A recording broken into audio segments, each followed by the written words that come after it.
एक बार की बात है, एक राजा की बेटी की शादी होनी थी। लड़की की शर्त यह थी कि जो भी 20 तक की गिनती सुनाएगा उसको राजकुमारी अपना पति चुनेगी। गिनती ऐसी हो जिसमें सारा संसार समा जाए, यदि नहीं सुना सकेगा तो उसको 20 कोड़े खाने पड़ेंगे। और ये शर्त केवल राजाओं के लिए ही है। अब एक तरफ राजकुमारी का वरण और दूसरी तरफ कोड़े। एक एक करके राजा महाराजा आए। राजा ने दावत भी रखी, मिठाई और सब पकवान तैयार कराए गए।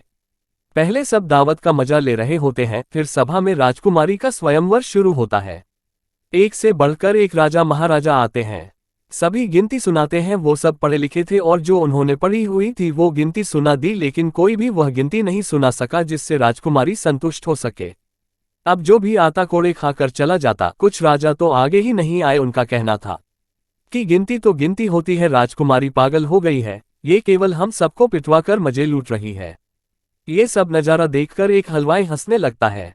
वह कहता है, अरे डूब मरो राजाओं, आप सबको 20 तक गिनती नहीं आती। ये सब सुनकर सब राजा उसको दंड देने के लिए बोलते हैं। राजा उससे पूछता है कि तुम क्या गिनती जानते हो, यदि जानते हो तो सुनाओ। हलवाई कहता है, हे राजन, यदि मैंने गिनती सुनाई तो क्या राजकुमारी मुझसे शादी करेगी?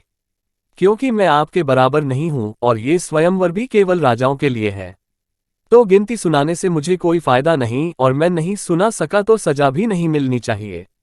राजकुमारी बोलती है, ठीक है, यदि तुम गिनती सुना सके तो मैं तुमसे शादी करूंगी, और यदि नहीं सुना सके तो तुम्हें मृत्युदंड दिया जाएगा। सब देख रहे थे कि आज तो हलवाई की मौत तय है। हलवाई को गिनती बोलने के लिए कहा जाता है। राजा की आज्ञा लेकर हलवाई गिनती शुरू करता है।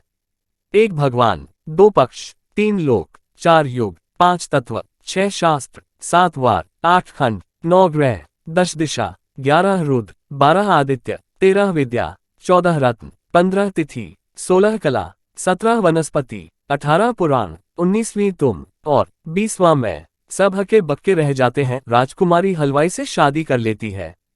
इस गिनती में संख्या नहीं, तजुर्बा का महत्व है। सिर्फ 20 तक की गिनती राजकुमारी पूछ रही है तो ये संख्या नहीं और कुछ है। यह अनुमान राजकुमार नहीं लगा सके।